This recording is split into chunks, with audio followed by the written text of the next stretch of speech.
2 நாளைக்கு முன்னாடி நம்ம ஃப்ரெண்டு ஒருத்தர் பென்ட்ரைவ் ரிப்பேர்னு கொடுத்தாப்புல. கடையில் கொடுத்தாலும் சரி பண்ண முடியலன்னு சொன்னாங்க. என்னடா வாங்கி பார்த்தா லேப்டாப்பில் குத்தினோன்னே ஃபார்மேட் டிஸ்க்னு கேட்டுச்சு. ஃபார்மேட் கொடுத்தோன்னே அவைலபிள் ஸ்பேஸ் 15 MB தான் காட்டுச்சு. எனக்கே ஷாக் ஆகிடுச்சு. என்னடா 15 MB தான் இருக்குது அப்படின்ட்டு நானும் விட்டுட்டேன். நானும் 2-3 டைம் ஃபார்மேட் பண்ணி பார்த்தேன். 15 MB தான் காட்டுச்சு. சரி ஓகே, இந்த பென்ட்ரைவ் நம்மளை யோசிக்க வச்சிருச்சு அப்படின்ட்டு நம்ம மூளையை கொஞ்சம் யோசித்தோம். அப்புறம் அந்த பையனுக்கு ஃபோன் போட்டு 15 MB தான் காட்டுது அப்படின்னு சொல்லி லைட்டாக பயமுறுத்திட்டு சரி ரெடி பண்ணிடுவோம். ஒரு 600 பென்ட்ரைவ் இல்லை, பாவம் மனசு ரொம்ப கஷ்டப்படும். இதை ரெடி பண்ணுறதுக்கு ஒன்றும் இல்லை, ஈஸியான வழி தான். கமாண்ட் ப்ரோக்ராம் ஓப்பன் பண்ணோம். அதுக்கு விண்டோஸ் ஆர் கிளிக் பண்ணிங்க, இந்த மாதிரி ஒரு பாப்அப் விண்டோ வரும்.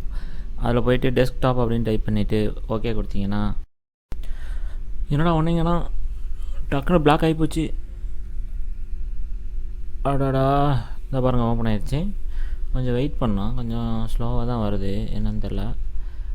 இப்போது 2 விண்டோவும் உங்களுக்கு அட் அ டைமில் காமிக்கிறேன் பாருங்கள். இங்கே கமாண்டில் டைப் பண்ணால் இங்கே பென்ட்ரைவில் என்னென்ன சேஞ்சஸ் வருதுன்னு அப்படியே பார்த்துக்கலாம். லிஸ்ட்டு டிஸ்க்கு அப்படின்னு கொடுத்தீங்கன்னா என்னென்ன டிஸ்க் இருக்குதுன்னு வந்துடும். 2 டிஸ்க் தான் இருக்குது. ஒன்று சிஸ்டம் ஓடுது, இன்னொன்று அந்த பென்ட்ரைவு.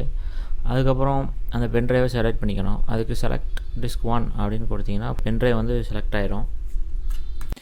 அதுக்கப்புறம் என்னென்னா அதை வந்து க்ளீன் பண்ணணும். பென்ட்ரைவை நம்ம நார்மலாக ஃபார்மேட் பண்ணி ஃபார்மேட் ஆகலைன்ட்டு இந்த கமெண்ட்டில் வந்து அதே தான் பண்ணுறோம். பட் இது கொஞ்சம் டீப்பாக பண்ணுறோன்னு வச்சுக்கோங்களேன். க்ளீன் கொடுத்தோன்னே இப்போ பாருங்கள், இந்த பென்ட்ரைவை வந்து ரெஃப்ரெஷ் பண்ணோம்னா இங்கே FTN வந்துடுச்சு. இதோட ஸ்டோரேஜ் வந்து அன்னோன்னு வருது பாருங்கள். இருங்க, ஓப்பன் ஆக மாட்டேங்குது. ஓகே, ஓப்பன் ஆகிடுச்சு. அன்னோன். ஸோ மறுபடியும் இப்போ போயிட்டு அதை வந்து பார்ட்டிஷன் பண்ணோம். பார்ட்டிஷன் பண்ணுறதுனா அதோட ட்ரைவை வந்து என்ன மூளைக்குள்ளே போய் உனக்கு 14 MB 15 MB அப்படின்னு வந்து அது ஃபீடு ஆயிடுச்சு. ஏதோ ஒரு சாஃப்ட்வேர் கரப்ட் ஆகி ஏதோ ஒரு பென்ட்ரைவில் சிஸ்டத்தில் போட்டு அப்படி ஆகிருக்கலாம். இப்போ நம்ம அதை வந்து மாற்றி நீ வந்து இப்படி தான் அப்படின்னு மனுஷனுக்கு வந்து கோமா ஸ்டேஜ்லேருந்து வெளியே வர மாதிரி இதை பண்ணி கோமாவிலேருந்து வெளியே கொண்டு வரான்.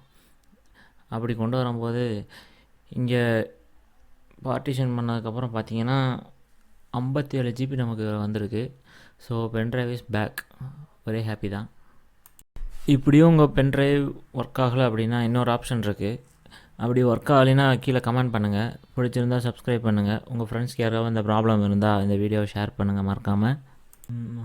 ஓகே, அடுத்த வீடியோவில் பார்ப்போம்.